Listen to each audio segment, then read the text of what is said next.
আসসালামু আলাইকুম প্রিয় ভিউয়ার্স, আশা করছি ভালো আছেন। আজকে আমি ষষ্ঠ শ্রেণীর গণিতের অনুশীলনী 1.3-এর আরও একটি অঙ্কের সমাধান করে দিচ্ছি। অঙ্কটি হচ্ছে অনুশীলনীর 6 নম্বর অঙ্ক। অনুশীলনীর 6 নম্বর অঙ্কে বলা আছে কি যে কোন বৃহত্তম সংখ্যা দ্বারা 27, 40, 65-কে ভাগ করলে যথাক্রমে 3, 4, 5 ভাগশেষ থাকবে। তো এই ধরনের একটা অঙ্ক 5 নাম্বার, একই ধরনের অঙ্ক, এই অঙ্কটা আমি গত লেকচারে করে দিয়েছি। তো এই অঙ্ক ভালোভাবে বোঝার জন্য ওই অঙ্কটা একটু দেখে আসা উচিত, কারণ ওইখানে আমি এই অঙ্কগুলোর বেসিকটা আলোচনা করেছি।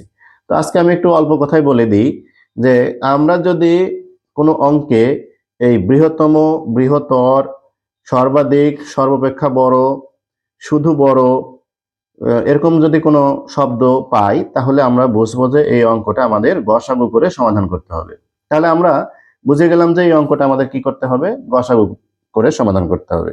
এখন যদি আমরা এই তিনটা সংখ্যা আছে, এই তিনটা সংখ্যা সরাসরি গসাগু করে দিই তাহলে কি আমার এই অঙ্কটা হবে? হবে না, কারণ আমাদের এখানে লেখা আছে কি যে যথাক্রমে 3, 4 ও 5 ভাগশেষ থাকবে। আমরা যদি সরাসরি এই 27, 40 আর 65 এর গসাগু বের করি তাহলে কি হবে, যে গসাগুটা পাবো সেটা দিয়ে কি হবে, এই 27 নিঃশেষে বিভাজ্য হবে, 40 নিঃশেষে বিভাজ্য হবে, 65 নিঃশেষে বিভাজ্য হবে, অর্থাৎ ভাগশেষগুলো আর থাকবে না। এর জন্য আমরা করতে পারি কি, আমরা আগেই এই 27 থেকে 3 বিয়োগ করে নিই। 27 বিয়োগ 3 তাহলে হবে 24। আবার এই 40 থেকে 3 বিয়োগ করে নেই তাহলে হবে 37। আবার এই 65 থেকে, সরি, এখানে 4 হবে, এখানে 40 থেকে 4 হবে, ঠিক আছে। এখানে হবে এই 40 থেকে যথাক্রমে যেহেতু বলা আছে 40 থেকে 4 বাদ দিই তাহলে এটা হবে 36। আবার 65 থেকে 5, 65 থেকে আমরা যদি 5 বাদ দিই তাহলে হবে এটা হবে 60।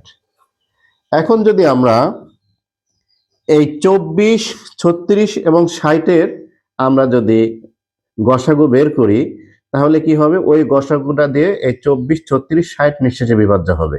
কিন্তু যেহেতু আমরা আগেই এই 27 থেকে 3 বিয়োগ করে 24 করেছি, 40 থেকে 4 বিয়োগ করে 36 করেছি, 65 থেকে 5 বিয়োগ করে 60 করেছি, সেহেতু ওই গসাগুটা দিয়ে যদি আমরা 27-কে ভাগ করি, 40-কে ভাগ করি এবং 65-কে ভাগ করি তাহলে যথাক্রমে এই 3 অবশিষ্ট থাকবে, 4 অবশিষ্ট থাকবে, 5 অবশিষ্ট থাকবে। এটাই হচ্ছে অঙ্কের বেসিক। তো এই বেসিকটা আমি 5 নাম্বার অঙ্কে আরো ভালোভাবে বিস্তারিত আলোচনা করেছি, ওই ভিডিওটা অবশ্যই আপনারা দেখে আসবেন এই অঙ্ক করার আগে। তো চলুন আমরা এখন লিখি যে এখন এখন 24, 36 ও 60 এর গসাগু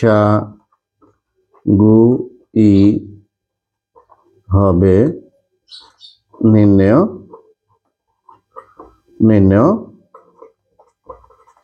বৃহত্তম সংখ্যা। হ্যাঁ, নির্ণয় বৃহত্তম সংখ্যা। তাহলে আমরা প্রথমে সবচেয়ে ছোট দিয়ে তার চেয়ে বড় সংখ্যা যেটা 36-কে আমরা ভাগ করি, আমরা ভাগ পদ্ধতিতে গসাগু করবো। হ্যাঁ, যদি কোনো শর্ত দেয়া না থাকে তাহলে আমরা সবসময় এই ভাগ পদ্ধতিতে গসাগু নির্ণয় করব। তাহলে 24 এই নামে 12 ভাগ হলো 24, 2, 24। আচ্ছা, এইবার আবার কি হচ্ছে, শেষ ভাজক দিয়ে আবারও আরেকটা যে সংখ্যা আছে সেটাকে ভাগ করতে হবে। তাহলে 12 ভাগ আবারও 60, তাহলে 5, 12 এই যে 60। তাহলে শেষ ভাজক কত? শেষ ভাজক হলো 12। সুতরাং আমাদের গসাগু কি হবে? অতএব গসাগু, আচ্ছা আমরা এখানে একটু লিখে দিই যে এই অতএব 24, এই 36 ও 60 এর গসাগু 12 সমান 12। অতএব নির্ণেয় বৃহত্তম সংখ্যা, নির্ণেয় বৃহত্তম সংখ্যা 12। কোন কোন স্কুলে উত্তর লিখতে বললে আমরা নিচে উত্তর 12 লিখে দেব। হ্যাঁ, এই অঙ্ক এখানে শেষ হয়ে গেল। আচ্ছা, এখন আমরা একটু অঙ্কটার যাচাই করে দেখি যে সঠিক আছে কিনা। আমাদের অঙ্ক ছিল কি, যে কোনো বৃহত্তম সংখ্যা দ্বারা 27, 40 ও 65-কে ভাগ করলে যথাক্রমে 3, 4 এবং 5 ভাগশেষ থাকবে। তাহলে আমরা বৃহত্তম সংখ্যাটা পেয়ে গেছি 12। এখন 12 দিয়ে আমরা 27-কে ভাগ দিই।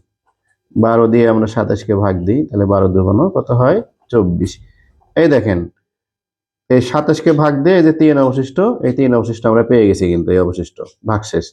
আবার এই 12 দিয়ে আমরা এই 40-কে ভাগ দিই, হ্যাঁ, তাহলে